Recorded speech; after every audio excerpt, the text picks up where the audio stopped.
And so to our distinguished speaker this evening. Kenneth Wayne founded the Modigliani Project in 2013 and is its director. Its purpose is to research and chronicle the life of Amedeo Modigliani, to promote scholarship and to secure the artist's legacy for posterity. Dr. Wayne has studied the work of Modigliani for more than 30 years, and he holds a PhD from Stanford University, a BA in art history from the University of California at Berkeley, and an MA in modern art from the Courtauld Institute, London. He also studied art law at Stanford University Law School. He has curated dozens of exhibitions and published extensively. Modigliani was born into a Sephardic Jewish family in Livorno, Italy in 1884. His great-great-grandfather, Solomon Garsin, had arrived in the city as a refugee. Modigliani moved to Paris in 1906, where he met other artists, including Picasso, initially creating paintings and drawings. Beginning in 1909, he also started to make sculpture. This lecture explores his role as a pioneer of internationalism and of modern art in Paris. And now over to you, Ken. Okay. All right. So I think the PowerPoint will appear shortly. There we go. All right. So so here's a photo of Amedeo Modigliani. A little bit later in his short life. So Modigliani was, one of the greats of his generation.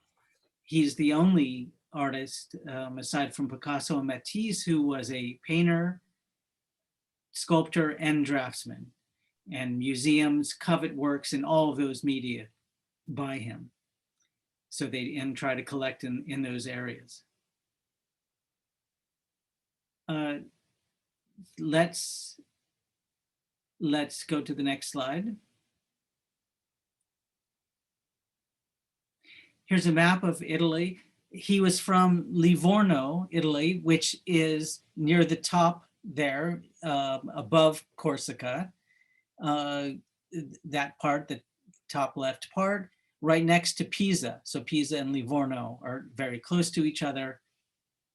Livorno is on the water, is on the Mediterranean, and so that it's not far from Florence. And so this is Tuscany, and here are 4 postcards of the town. You can see quite charming and beautiful on the water there. It's a town with canals, which it was actually, the city planning was based on Venice, and so it's not a coincidence. And the canals have become famous there, as in Venice, for Modigliani, in that he reportedly threw sculptures into the canal in Venice. And on the 100th anniversary of his birth, they decided to take a look and try to find sculptures. And sure enough, they did find a few. They could have found them earlier, to be honest. I mean, it's not very, it's not very deep. If we could go back to the photos of, there we go, of Livorno. So they found them, and then everyone started declaring them to be authentic. Then some art students came forward and presented videos of themselves making those sculptures. And so there was a lot of embarrassment, and some officials lost their positions. So that's has been an issue in the Modigliani field since he died. I will address that later. For now, I'd like to give an overview of his life and his art, debunk certain myths where I can, and give the latest developments in the Modigliani field, because it's evolving all the time, and so much has happened actually in the last 5-6 years that it's worth noting.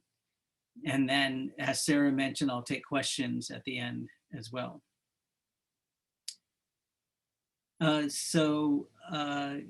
Next slide, please. So this is the actual building where he was born, on the second floor there. And it's actually nicer than this photo would suggest. This is an old photo. I visited Livorno. I like to visit the towns when I write about an artist or a group. I'd like to visit the place, not necessarily knowing what I'll find or having a specific idea in mind, but it's always quite instructive. So this is actually in a nicer part of town. So he was born here. Behind is a garden with palm trees, very scenic, very charming. Also, one of the things I saw when I visited Livorno was there were other places where the family, a couple other places where the family had lived. And interestingly, most of the plaques mentioned his brother and not him. His brother was Giuseppe Emanuele, who was a famous politician in Italy. He became head of the Socialist Party. He was the arch rival of Mussolini, and he lived a full life and published extensively. So to a certain extent, he's better known among certain people. Obviously, people in the art world know Amedeo, and in politics, they would know the brother. So it's quite interesting to see that. It's significant that the brother was at odds with Mussolini. There are some Modigliani family members in the United States, and they came over there because of this tension between just having the name Modigliani. For Mussolini, it was a negative because the brother was a political rival and foe. So certain people left in the 30s, including the Nobel Prize winning economist Franco Modigliani, who I had the opportunity to interview. So he came over in the 1930s to get away from being in Italy and having the name Modigliani. And then so an interesting history. And because of that also, Italian museums were not collecting Modigliani's art in the 20s and 30s, which would have been the best time to do it because works were available. It was more available than now. And so Italian museums don't have as many works by Modigliani as one might expect. That changes and evolves, but that's one of the reasons, is because of the family name and this political angle.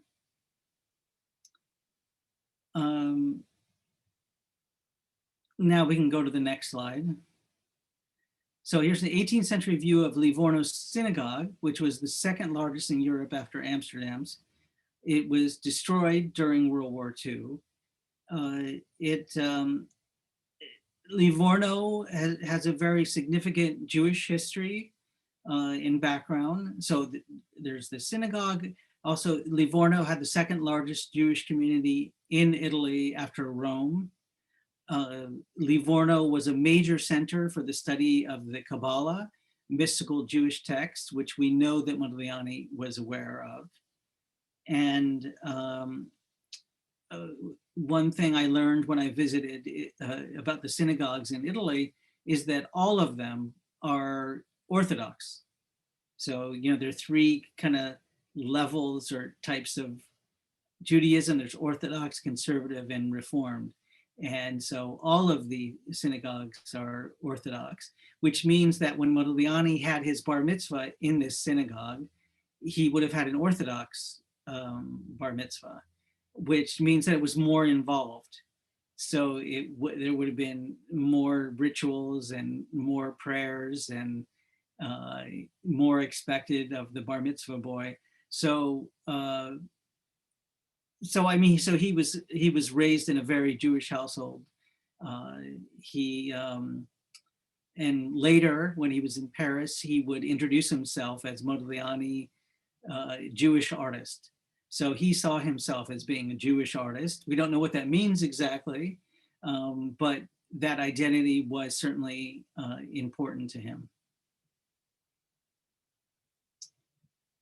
So there's been more and more work done on Livorno, and actually the rabbi of this synagogue at the time, he became quite prominent. And so we're learning more and more about all that. So the specific context and environment in which Modigliani grew up, and the ideas he would have been exposed to, and so that's all good to know. I mean, the field just progresses and develops constantly, which was not always the case. When I first became involved with Modigliani, there was not a lot of new information and developments, but over the last decade or so, there's been more and more, which is good to know and see. Okay. We can go on to the next. So then he moves from there to Paris, which was the center of the art world. There were thousands of artists who moved to Paris at this time in the early 20th century. Picasso, Brancusi, Lipschitz, Mondrian, they all came from their different home countries. And at first they moved to the northern part of Paris. And then they moved down to Montparnasse. And that became a very important place in they were in Montmartre at first, and then moved down to Montparnasse, which is kind of an inside joke because Montparnasse means Mount Parnassus, but it's one of the flattest areas in Paris. But I guess students at one point had a little mound where they would give speeches from, and the name of the area kind of grew from that. But so Montparnasse was very important in the development of what we call today modern art. So at the time, actually, in my research, I didn't see many references to modern art. People referred to international art, particularly this fellow in the bottom right with the mustache, Adolf Basler. He was a critic and art dealer, and he wrote about this group of artists in Montparnasse who had this very international background, and he referred to their art as being international. And what he meant was, well, before French artists would look to the French tradition, and Spanish artists to the Spanish tradition, and Italian artists to the Italian tradition. But at this time, there was a new thinking going on where artists were trying to develop an artistic language that could be understood by people from different cultures and places. They didn't necessarily need to have the same nationality or background as the artist who created it. So, so that's quite interesting. That's what I meant by the title, the creation of an international or modern art in Paris. So in the teens in particular, that's when artists flocked there. A art magazine developed called Montparnasse. And this is one of the important cafes in Montparnasse, Le Dôme. And then across the street from it is a cafe called La Rotonde. Both of them are still there. So they are located at the Carrefour Vavin, which is at the heart of Montparnasse. And all of these different famous artists I've mentioned and many more, they lived within 50 yards of Carrefour Vavin. And so they would have their studios, they would work during the day using sunlight and having very sunny conditions. And then when it became dark, they would go to the cafes and hang out with their friends and drink and chat. So the cafes became a very important place in the development of modernism. And these were literally their offices. That's where you would go to find them. They received mail there, they received phone calls there, because obviously at the time, not everyone had a phone. It was, a real luxury. And so phone messages would be received, and someone would write a message, a note, and they would pin it to the wall. And same with mail, when mail was received, because some of these artists moved around a lot. And so the most steady place to find them was or to write to them was at one of these cafes. Jacob Epstein, as I recall, received mail at the Dome, so among others. And so that was an address they would give to people who wanted to contact them. That's where they would meet their dealers, they would meet models, they would meet collectors. And so from a sociological standpoint, the cafes were not just fun places to have a drink and meet your friends, but they served a very important role in the development of this new art form, of this international art, and the emphasis on internationalism. So this is the beginning of what we call multiculturalism. And Modigliani was certainly one of the leaders of that movement, even if he wasn't aware of it at the time. But he did promote internationalism and looking at art from many cultures. As we'll see through the lecture, he looked for inspiration to African art, to Oceanic art, to French art, to French Impressionism, to a wide range of sources. And that was important for him. Cambodian art was important to him. He went to all the museums, he went to the Louvre, and was a real student of art history and knew his stuff. So he was constantly looking, learning, adapting, assimilating different art forms to make his art form. So he wanted to rejuvenate the portrait tradition by bringing in elements from these different artistic movements. Like African art, that's something that he shared with Picasso and Matisse. They wanted to add sort of a sense of strangeness to their art by borrowing from African masks. So something exotic, something different. So if we could go on to the next slide. So here to emphasize the international aspect. So Montparnasse, which Duchamp called the first really international group of artists we ever had. And here's the Mexican Diego Rivera, and the Italian Modigliani, and the Russian poet Ilya Ehrenberg. So this is, so you would find them and all these others in Montparnasse and at the cafes, intermingling, sharing. At the cafes, they encouraged this interaction of artists. They would subscribe to newspapers from all over the world to get people to stay and linger and have a drink, have a croissant, share a meal. So I see the question here at the bottom, who created this drawing? I believe it was the Russian artist Marevna. So she created this yes, in fact, bottom left, it says Marevna 1916. So that's a nice memento. Okay, so among the artists, important artists there, Lipschitz and Soutine, two very close friends of Modigliani.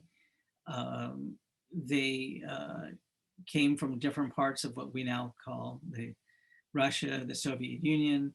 And as I mentioned, Oceanic and African art was important. And you see that very clearly here in the upper left when he painted Lipschitz, he clearly also had in mind this fang mask, which was in the collection of his friends, Vlaminck and Derain. So with the long nose, the small beady eyes, the small mouth, the arched eyebrows, So he would consciously borrow elements, facial elements from Mass and incorporate them into his portraits. So on the one hand, it would have been recognizable at the time as Lipschitz, but then also viewers would have picked up on the reference to African art. And again, it just added an element of exoticism to his portrayals. This painting here on the left was actually a marriage portrait. Lipschitz and Barrett had just gotten married, and they asked Modigliani to make a portrait of them to celebrate this. There are many drawings related to this painting. And so that's not always the case. Drawings are not always, in Modigliani's case, made as studies for a painting, but for this one, there are lots of drawings that we know of related to this painting. And often they were done in the studio. So Modigliani lived on one side of the Carrefour Favin, and Lipschitz lived on the other side. So they were 3 minutes apart. And so they would see each other quite regularly. Soutine was probably Modigliani's best friend, a little surprisingly, but they clearly bonded. He came from a very poor family and apparently was not big on manners. And so Modigliani took it upon himself to teach Soutine how to be a presentable individual in society.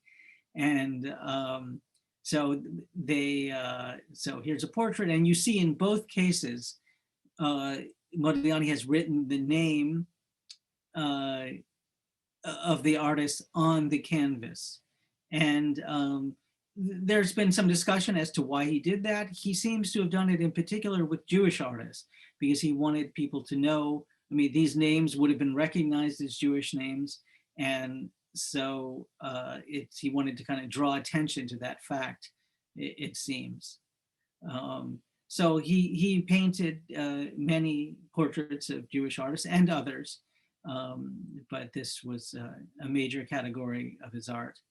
And you see here on the right, also what a great colorist he was. You see pink and rose and red, and you see he's adapted kind of an impressionist brushwork in making this painting.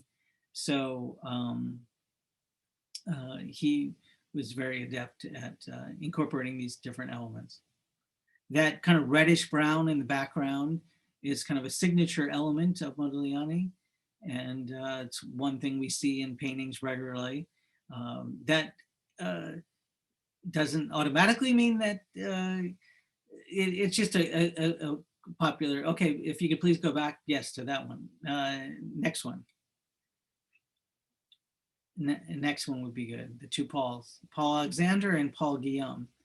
So again, you see here on the left how this fang mask would have inspired the portrait of Paul Alexander.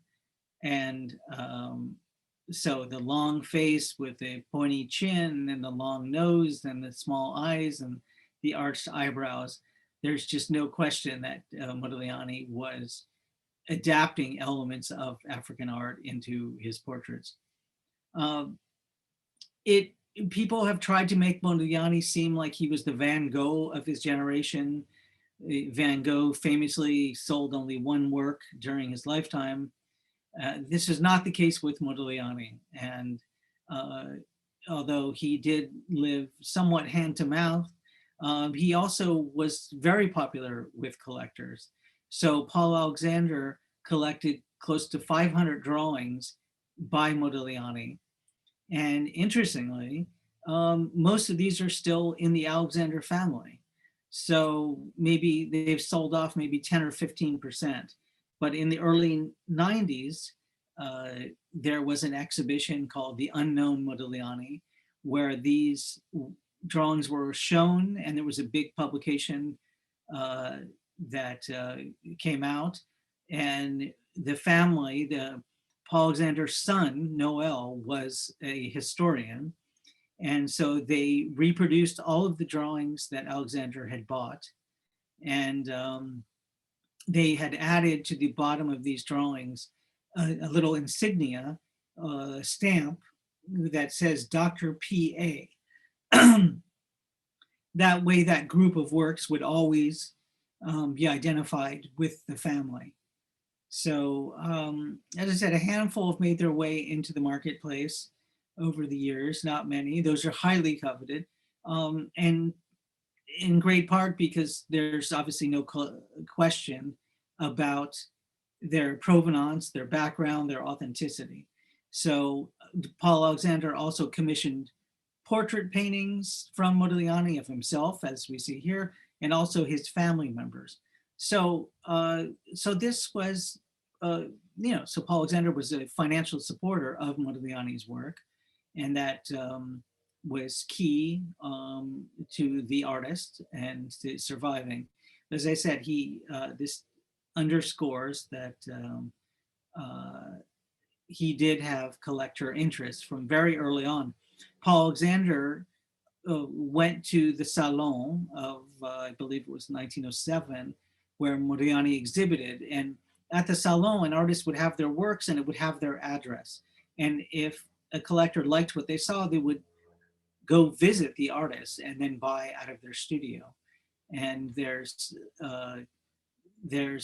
some evidence to suggest that's exactly what Paul Alexander did. So a very key person in Modigliani's life. The other key person was the art dealer Paul Guillaume.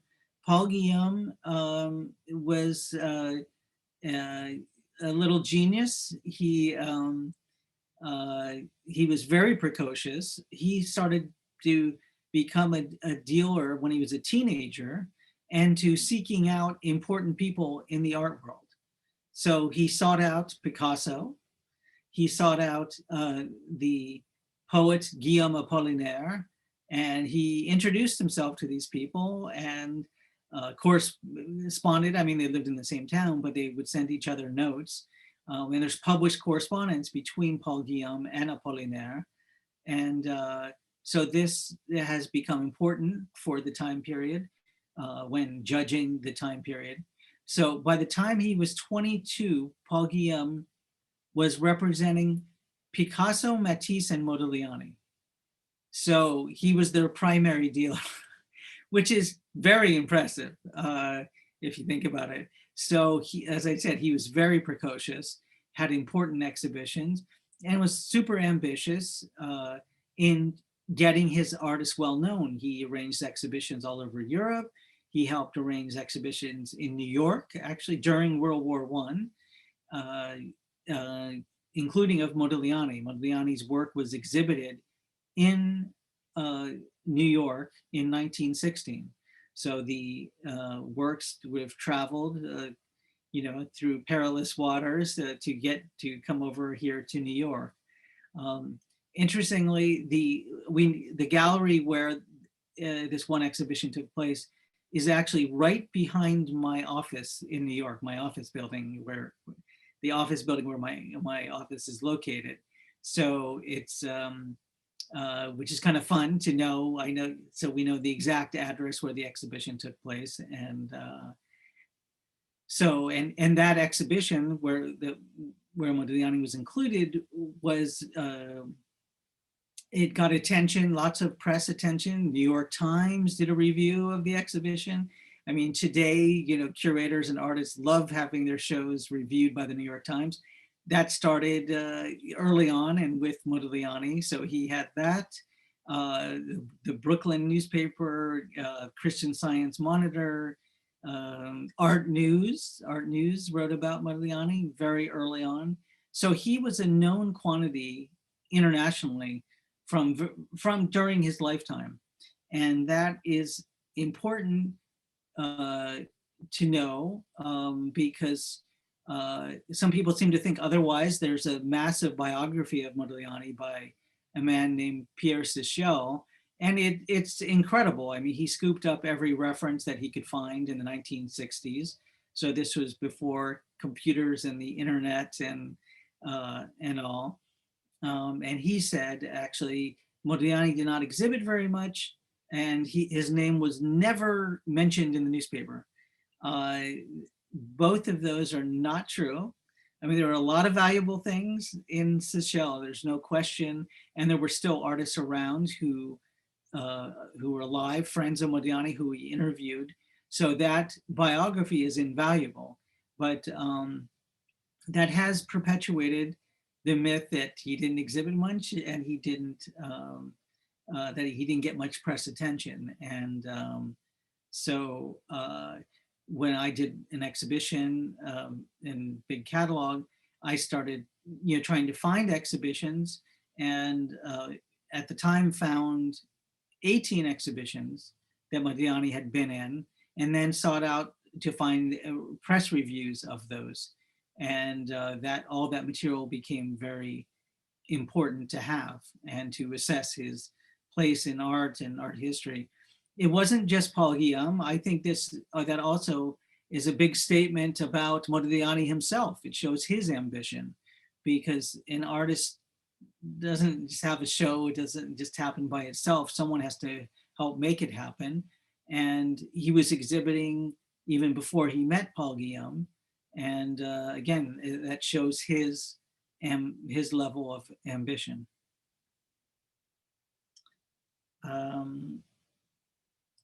Next slide, please. Okay, Modigliani, a very important group to him were poets. He was actually a poet himself, wrote very solid, good poetry, which has been published, was published at the time. And so here we have the poet Max Jacob and Jean Cocteau. So these two portraits are help to show his milieu that he was in. Again, you see in the upper left, it says Max Jacob, who was Jewish. Interesting, I don't think the Cocteau one mentions his name, and he was not Jewish. So like I said, it seems, Modigliani seems in particular to have recorded the name when it was a Jewish sitter. So here you see very clearly the influence of African Mass with the Jacob, the very prominent nose and the eyes. And these two portraits also underscore Modigliani's connection to Cubism. He was not, I mean, today we would not say that Modigliani was a Cubist. But there are definitely Cubist elements to his art. There's kind of an angularity in these two paintings and in the backgrounds of certain paintings. In some reviews at the time, they referred to him as a Cubist. They said he was part of the La Bande à Picasso, the Picasso's group. So sometimes it was sort of like a statement about the social practices of the artist. But also it shows, I think, that at the time they had a very broad definition of Cubism. I think that people consider Cubism to mean anything anti-naturalistic. If it's not a naturalistic portrait, then it must be Cubist, because there are certain things included. So he was certainly socially, he was connected to the Cubists. He knew all of them and quite well, and would socialize with them. So so his ties to that group are particularly strong. The painting on the right by Cocteau, I guess it'd be interesting to note, Cocteau did not like it. And I think he sold it within days of getting it from Modigliani. It went to actually one of these cafes that I mentioned, La Rotonde. So they had it hanging above their bar for a period of time. So the portrait of Cocteau. There's an exhibition being organized about Jean Cocteau and all the different facets of his life. So I'm sure this painting will be included in that exhibition. So, okay, next. I include these two. These are two portraits that he painted a lot of portraits of women, and was particularly adept at it. They're very enchanting and appealing. These paintings, I think, show what a great colorist he was. Again, you see that reddish brown chair on the left painting, and the kind of peach rose color of her skin. There's something that he did, I think, the ground of his paintings, where his paintings have a particular luminosity to them. And so he used a specific ground. I have this nonprofit, the Modigliani Project, and one of the things we do is we evaluate paintings. People submit paintings to us, and we have various tests done, and then determine if the painting was in fact made by Modigliani. There are various catalog, what's known as catalog raisonné, on the artist. The most respected is by an Italian named Ambrogio Cironi, who died more than 50 years ago. His book has 337 paintings in it, but even he admitted in that book that there were more to be found, more paintings by Modigliani. And so that's what my group and I are trying to do, is to confirm those paintings which are not in his book. We think, I have fellow experts, we work together. And in fact, we're having a meeting next month. And we think that there are about 50 Modigliani paintings that are not in Cironi that should be in Cironi. So I built, these two paintings are in Cironi, but there are other ones that didn't make it in. And that's simply because Cironi didn't see them. In many of the cases, the paintings were in the United States, and he never traveled to the United States. In any case, but back to these paintings that you see on the right, sometimes he uses this lime green color and this orange color, and they're just visually gorgeous, his paintings. He was a painter's painter, and he was very adept at his craft. As I said, he was a student of art history and went to museums regularly and incorporated elements that he felt would add to his particular unique vision. One of those characteristics, as you see on the left, is the long neck. He would have gotten that from African masks, and then borrowed that feature. Okay, next category, next image. So he was, one of the major categories of his art are nudes.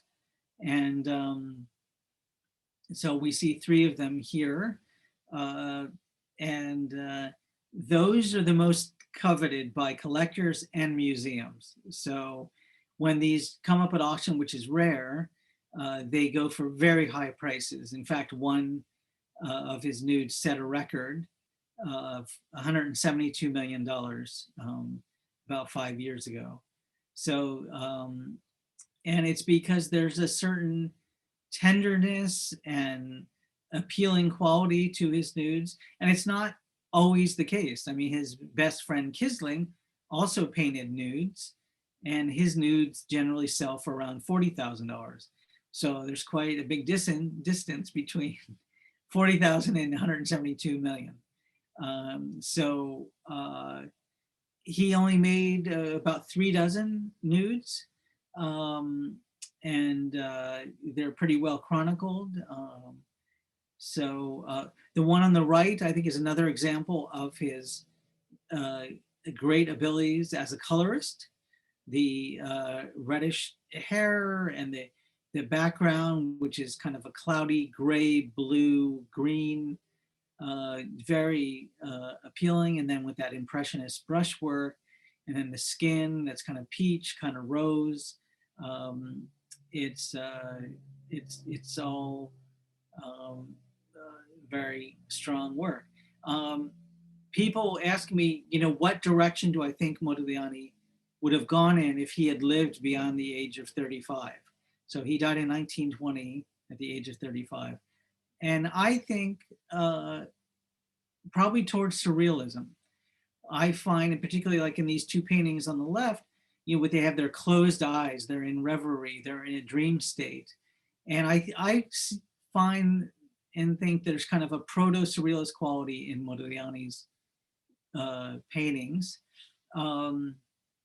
He was a major fan of the surrealist, what's known as kind of the surrealist Bible, which is Les Chants de Maldoror by Isidore Ducasse.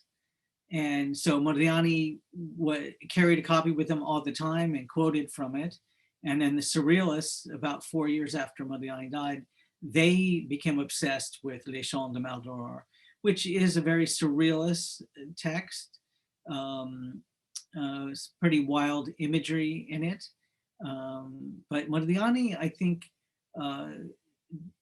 discovered Les Chants de Maldoror around 1910. So he had been a fan for a long time before other artists caught on to that book.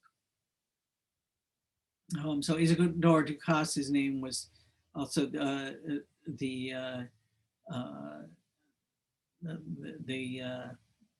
he's also known by a similar name, Lautrec. In any case, Isidore Ducasse. You'll find the book, so it had been out of print for a while by the time Modigliani discovered. So there's some question as to which exact edition he found and saw and read. So he probably found it. There used to be pre-internet, les bouquinistes on along the Seine, and so that's probably where he discovered Les Chants de Maldoror. It's one of these little booksellers along the Seine.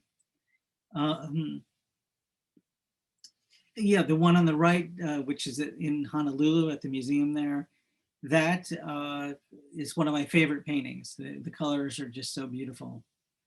The one on the top left is at the Guggenheim, and the one on the bottom left is at MoMA. Okay, next slide. So one of the great loves of Modigliani's life was a English woman named Beatrice Hastings. So after Modigliani died, Man Ray took this photo of her. Very interesting character. I think that she was very influential in Modigliani's life. And she was an intellectual, she was a poet, she was a writer, she was a journalist. She wrote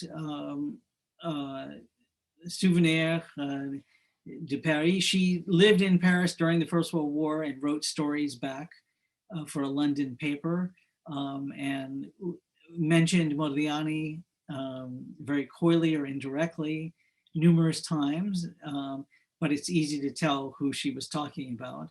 And so those articles have become important in learning about Modigliani. She also wrote a short story called Minnie Pinnikin.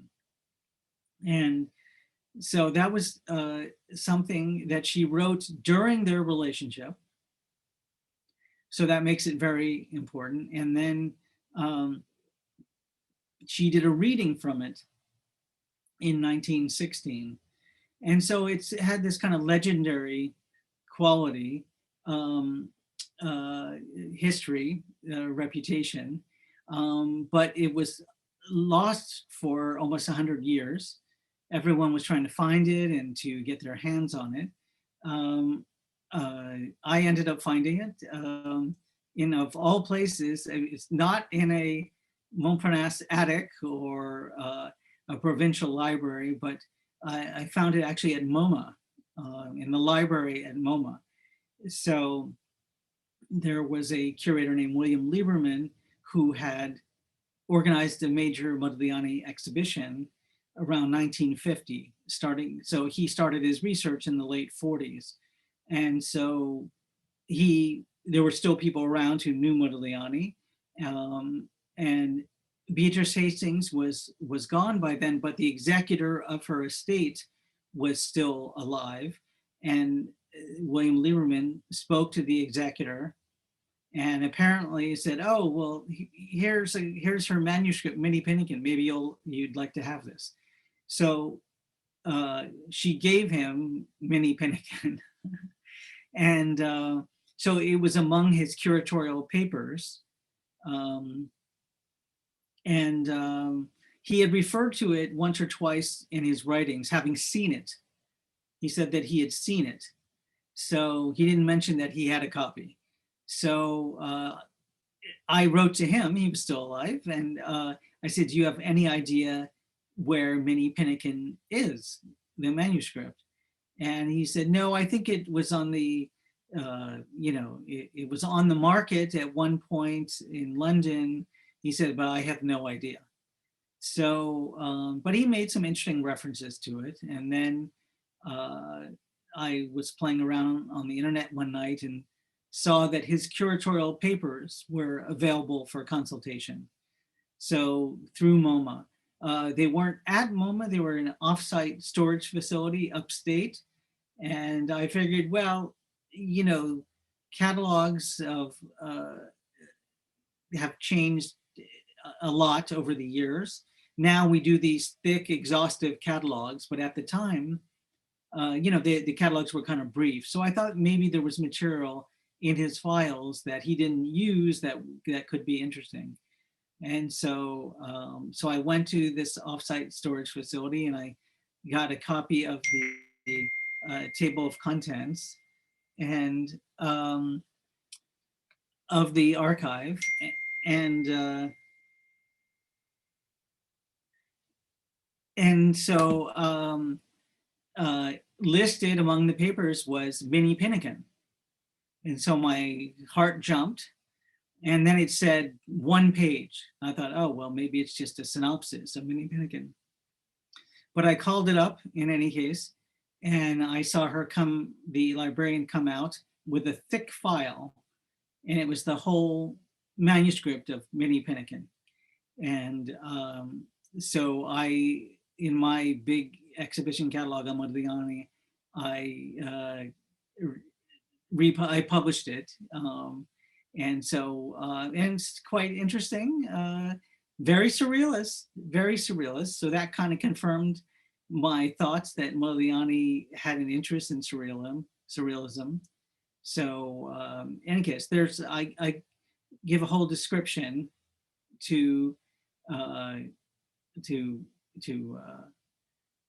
about them and about the history of the manuscript. And just a brief note. So Man Ray arrived in Paris right after Modigliani had died. So they did not know each other. But I think that Man Ray was inspired by Modigliani. And then his career, he became sort of the Modigliani of his generation, making portraits of important people in Montparnasse, throughout the 20s. We know he knew about Modigliani's work because there's a photo of Modigliani's death mask by Man Ray. All right, next slide, please. This was another love of Modigliani's life and the mother of his daughter, Jeanne Hébuterne, a young French art student.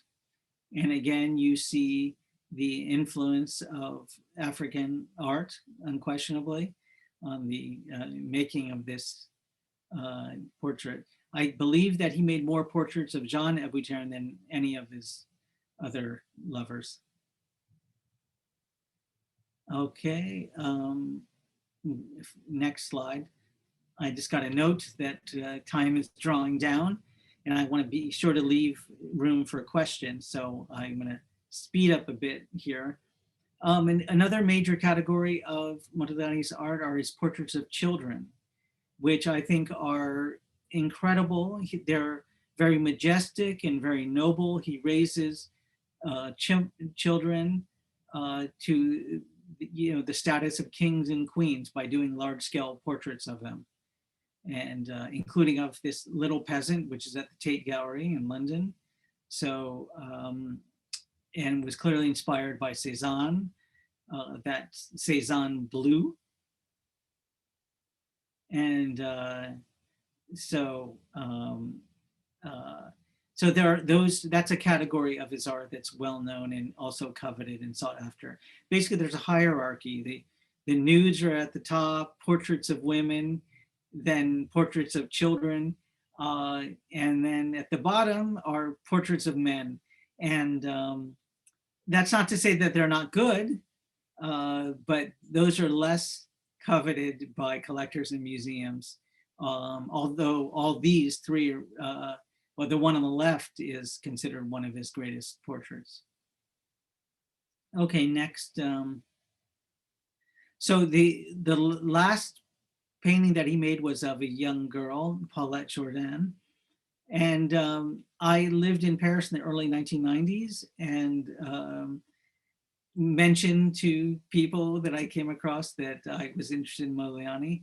And one of them said to me, this one researcher said, well, you know, Paulette Jourdan lives down the street from you.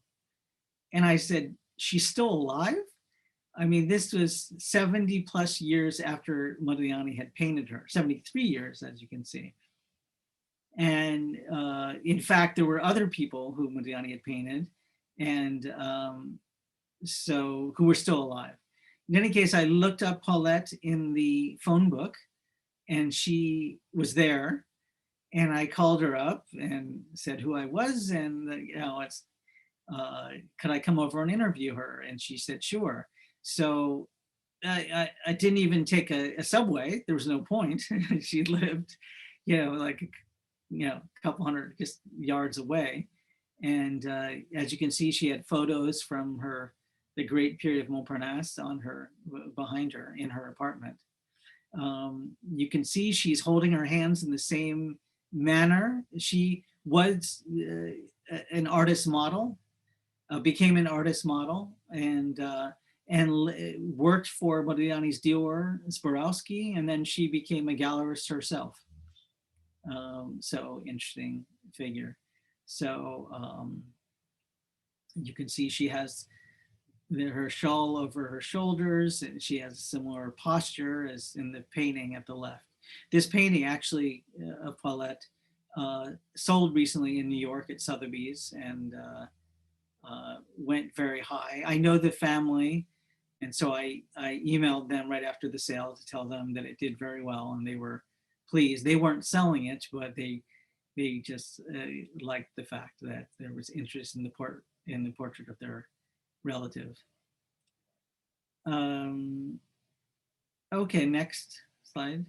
Sculpture, as I mentioned, sculpture was a big category of work produced by Modigliani. His sculptures are absolutely beautiful. Some people think that that was his main strength, was as a sculptor. And you see they're each quite unique. So certainly inspired by African art. And then also the one in the middle, art historians will notice a resemblance to the sculpture of Michelangelo. So in his slaves in the Accademia in Florence, which are unfinished like this, you see the chisel marks, and then he stopped at a certain point and let people see the process in the sculptures. So so that's quite, it's quite beautiful seeing that and how he made his works. So so those they're like 27 of his sculptures. They come up, 2/3 of them are in museums already. Like every 10 years, another sculpture might come up at auction. So again, very rare, very hard to find. Next, here I'm showing sculpture at MoMA on the left and an African mask. Show that that was clearly on his mind, even with the sculptures. The sculptures were carved from limestone, and when the light is focused on them, they kind of shimmer and sparkle. So they're really quite majestic and lovely. Next, I mentioned also that he was a draftsman. His drawings are also highly coveted. And here you see he did a series of caryatids, watercolors on paper, which are just stunning. And you see here that he was influenced by Cambodian or Khmer art in the facial features. And he very cleverly uses the top of the paper as a compositional element. So these, caryatid was a Greek architectural feature, and then he adds these Cambodian elements, and so he mixes cultures in them, and they're quite appealing and stunning. Next. Here you see a painting on the left and then a drawing on the right. Like I said, there's not always a painting attached to every drawing, but sometimes, like in this case, there was. And again, pushing on the top of the paper, which I think is quite clever and beautiful. So this one on the right might be from the Paul Alexander collection. I see something in the bottom right. So that may be Paul Alexander's stamp on it. Next, yes. Okay, so he exhibited at the quote unquote Cubist room, the Salon d'Automne. On those 4 pedestals are 4 Modigliani sculptures. And in fact, he did want them to be seen as an installation, for them to be seen together. So they were there. Apollinaire, the critic, mentioned Modigliani whenever he exhibited in the Salon. Often, not always, but often he mentioned Modigliani's work.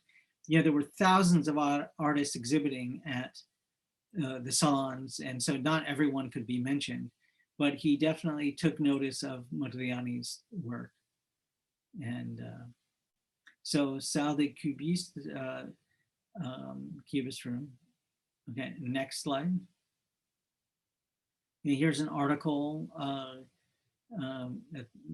the cube masters at the Salon d'Automne, with 2 sculptures back, please, yes. 2 sculptures of Modigliani.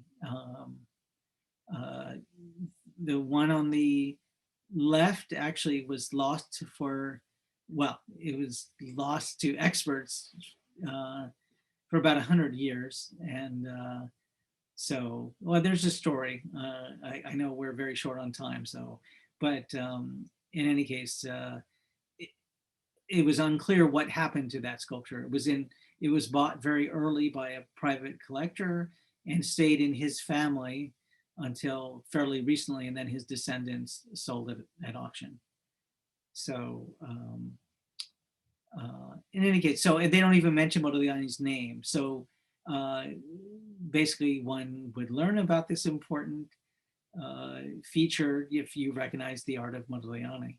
And so I found this leafing through old reviews, and so it's good because again, for authentication purposes, when something is reproduced during the artist's lifetime, you can be pretty sure that it's correct. So that helped with these 2, and when the sculpture ended up selling, this article was reproduced in the catalog. Next, so here's the Mansard Gallery in London. Mansard Gallery was located in the top floor of Heel & Son Limited, which Londoners will probably recognize. It's a home furnishing store on Tottenham Court Road. It was built in 1818, and it's been there ever since. and it had an art gallery on the top floor to help bring people in. So this is a poster that was made for this exhibition. As you can see from the names, there was Modigliani, but also Archipenko and Matisse and Picasso and Vlaminck. So it was quite an important exhibition. And in fact, I was looking yesterday at the Wikipedia page for Heel and Son, and it mentioned the Mansard Gallery and this exhibition as being the most important exhibition that the gallery ever did. And there were various reviews done of the show that were quite good. So that got further international attention for Modigliani. And then we have what's considered one of the last known photos by Modigliani. He looks a bit sad, although still relatively healthy looking. He died of tubercular meningitis, and at the age of 35. But looked in all the photos show that he looks fairly healthy up until the end. Behind him is a screen that looks kind of Oriental. And I showed it to a friend of mine who's a specialist in that area, and she said, this is not an Oriental screen. She didn't know what it was. She said, it's not Japanese, it's not Chinese. She had no idea what it was. So that's kind of interesting. I don't know if that's the studio of his friend Fujita. We don't know. So if anyone in the audience happens to recognize this image, please let me know. Then I just wanted to mention, so yes, so authentication with Modigliani, it comes up regularly, especially when people write to me. So there are authentication issues for paintings and drawings in particular, but this is all a solvable problem. Again, this is something that my nonprofit that we do. We work with a conservator, we test the pigments, we do x-rays, infrared, and other things. And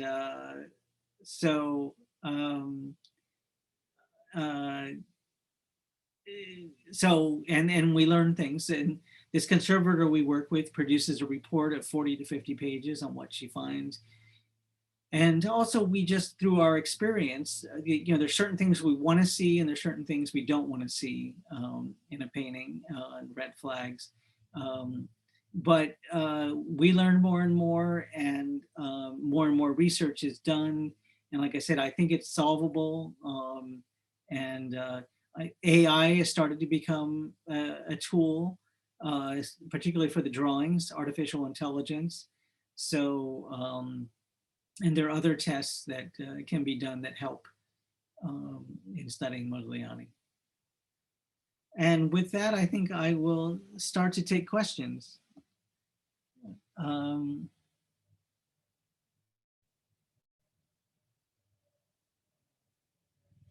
So I guess that Sarah will give me questions.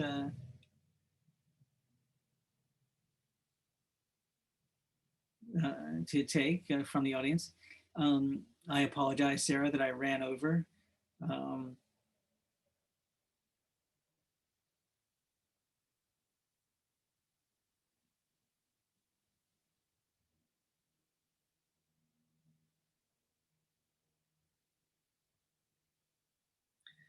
I see a question at the bottom, but I don't see the full question. Let me see. How does the sale price of sculpture compare to the paintings, please? Well, that's an excellent question, and that has changed during my time in the Modigliani field. The sculptures were undervalued hugely for a long time. And then, I mean, there were in the 1990s, there was a sculpture that was estimated at Christie's of $1 to $2 million, and it didn't sell. It bought in, so it didn't hit its reserve, which was presumably $1 million. That has changed dramatically. I think the last price for a sculpture is like $70 million. And again, his paintings have sold for upwards of $172 million for a nude. So his whole price point has jumped dramatically in the last 10, 15 years. Ken, so I'm sorry to join you late. We had a little trouble unmuting me there. I've been making a note, first of all, to say thank you so much. That was so rich. I think we're all still probably lost in the moment, detailing, you know, everything around Montparnasse, and yeah, fantastic. There've been quite a few questions coming through, and I've made a note of some of them. So I'll kick off with those, and then I'll look again at the chat. So one question from early on from Elwin was, what ground did he use? I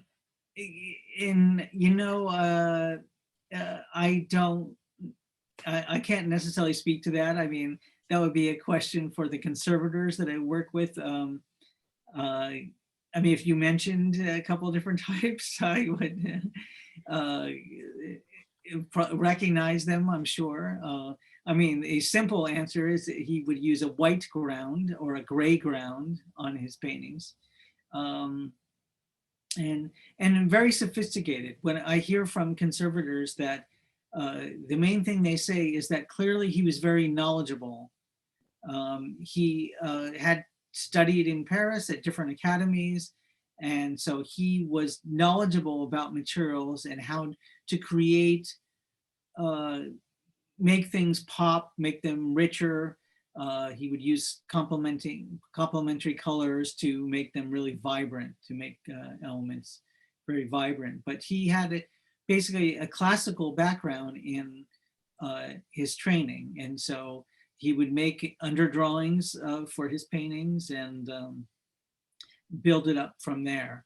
So, and that's not always the case with artists from this period. So, but again, there have been published studies on this. Burlington Magazine did a series, I think it was 2018, about the making of his works. IFAR in New York did an issue on Modigliani's technique. And what else? There are other things in the works now. The French just did a big study of Modigliani paintings in French collections. That's about to be published and made available through Amazon France. So there's more and more material which has emerged. There's a doctoral student in Spain who wrote she's a conservator, and she wrote a 600-page dissertation on Modigliani's technique. So it's within the last few years. So so that aspect is getting a lot of attention, and it's obviously valuable information to for people to know generally. Okay, so thank you, Ken. Lots more coming in here now, so I'll just stop you there if I may. So a question here from Jasmine. Modigliani is one of those world-renowned artists. What are the key themes for research scholarship on Modigliani today? And what new fields of inquiry have emerged in the last decade? Excellent question. Excellent question. Let's see. Well, I think certainly, like I said, the technical aspect is getting a lot of attention as a way to combat fakes in the field. Let me say about the fakes. I mean, one of the things we've learned, it used to be thought that the fakes really flooded the market after World War II. But one of the things I found is actually, unfortunately, it started much earlier. It started in the 20s. And so we have paintings that we can trace back to the early 20s that we don't think are correct because they don't have certain hallmarks of his style. And that, unfortunately, seems to confirm a rumor that that Modigliani's dealer, Borowski, fostered the creation of works by his friends because he ran out of stock. So he needed new Modiglianis to sell. So that still has yet to be proven, but But it does seem, and I was just reading something that was published in January about saying that where the author also kind of independently said the same thing, that fakes started to emerge in the 20s, early 20s. So it was actually an article in the newspaper in Paris, someone seeking an artist to make him some Modiglianis. So we know about that. He was a superstar in the 20s. He was well known during his lifetime. Like I said, he was not an unknown artist or figure during his lifetime, but he was certainly a superstar when he died, right after he died too. Okay, so I'll just move on so that we can fit in as many as possible. So I have a question here from Amy asking if you have an opinion on Jeanne as an artist, and why she would have killed herself when heavily pregnant. Yes, that's part of the tragedy surrounding Modigliani. When he died somewhat unexpectedly. His Zborowski said, you know, we knew that he was sick, but we didn't realize how bad he was. So it was a bit of a shock to his inner circle, to his friends, and to Jeanne Hébuterne. Jeanne was 9 months pregnant with his second child when she committed suicide. She jumped, she was staying at her parents' place, 5th floor apartment, and jumped out the window when she was there. And so extremely tragic. Her brother, Andre, was tasked with looking after her, and he never recuperated from that. A lot of people didn't recuperate from that. And so Andre was still alive when I was in Paris in the 1990s, but he wasn't speaking to anyone about it because he was so grief-stricken that it was on his watch, literally. He was supposed to be looking after her, and she managed to kill herself anyway. Very sad. Another question here asking, and I know this is something we've touched on in chatting, do you know anything of his parents and grandparents? There was the comment, they clearly produced some remarkable children, and that's from Maxine. There is information known about them in the biographies on Modigliani.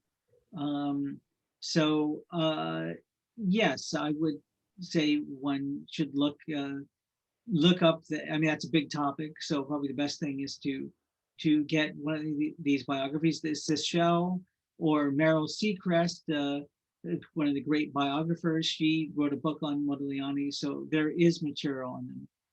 So, and let me just say, I know that I didn't fully answer the last question, so if the person wants to write to me at modiglianiproject@gmail.com, I'll try to give a fuller answer.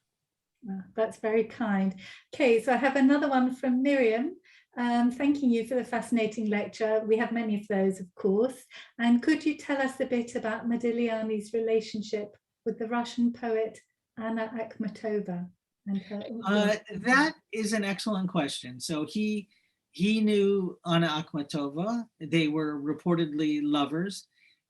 This would have been around 1910. So he is, and she is a kind of a hero or known major literary figure, known to people who study Russian literature. There's a decent amount about her. So they did seem to spend a lot of time together. He did drawings of her. He did drawings where they would go to the Egyptian section at the Louvre, and where he drew her dressed as an African Nefertiti-like figure. So she, I think it remains to be seen. I think more work needs to be done in that area, but there has been some done on that already. I think actually there's a Akhmatova museum. I think it's in St. Petersburg. So there again, that seems to be an area that gets more and more attention. And that shows his internationalism, that he was connected to people from all over, including her. Sure. And one more, which I know is right up your street because you did a very fine essay on this topic for the RA catalogue some years ago. So Matthew asks, did Modigliani visit London? Might he have attended the opening of the Mansard Gallery exhibition in London in 1919 as one of the few artists to sell in the show? That's an excellent question, another excellent question. So I don't think he attended the opening. I think Zborowski did, because, and Modigliani asked him like to bring him back a pair of shoes or something. Whether he visited London, that's a question that I've wondered about. In fact, I was talking to Sarah about it yesterday. It's been said that he visited London on his, he did a bit of a grand tour around Europe before he went to Paris. And it's said that he did go to London. We don't have proof of it. We have no proof of it. And that he reportedly saw a Pre-Raphaelite show when he was in London. So maybe we can find out what Pre-Raphaelite shows took place in 1905, 1906, and try and focus it down along those lines. He had relatives in London, that we know. So he had an uncle, his mother's brother, had moved to London for business reasons. He married an English woman and had 3 children. So, so there are descendants of that family. I've met the granddaughter, I know her, and if she knew anything about the connections to London. And she said that she has had contact with the English relatives. So she confirmed that there is an English connection. Whether they received any works or whether they stayed in contact, it's just not known. But you're right. Anyone who's interested in this topic, Sarah, I would refer them to my essay for the Royal Academy catalog. Anyone can see. Everything I knew at the time about that time. I thought there was enough material to write an essay, so that's why I did that. And I've learned, a nugget or two here or there, but not enough to, for a whole new essay or anything. But there is some kind of London connection. Yes, there is a London connection. Well, I'm sure we're all going to get squirreling away to see if we can add to anything on that. So one final question that I think I missed. Somebody was asking about how he seemed to not paint eyes in many of the works, and was that due to the African influence? Exactly. That's exactly right. Yes. So there are kind of slits for eyes, and that he would have gotten from African masks, where there are no eyes.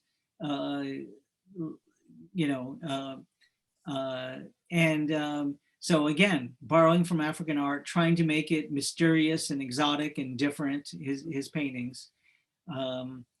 So, he also sometimes painted one eye and not the other. And Lipschitz said that's because he believed that one eye looks inward and one looks outward to reality. One looks inward to the soul and the other one looks outward to the community. What a great point on which to finish. I want to thank you, Ken, for such a splendid, rich talk. I think we've all got so much to take away and think about, and we'll be squirreling away on whether he came to England, I'm sure.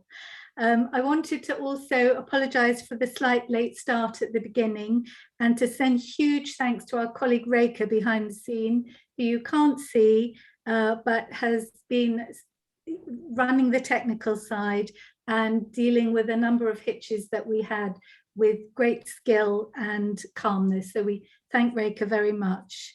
I would also like to just remind you to join us for our next talk on the 15th of March, which will be on Paul Gauguin by Ziva Amishai Meisels from the Department of Art History at the Hebrew University of Jerusalem, followed by Dr. Eckhart Gillen on R.B. Kittai.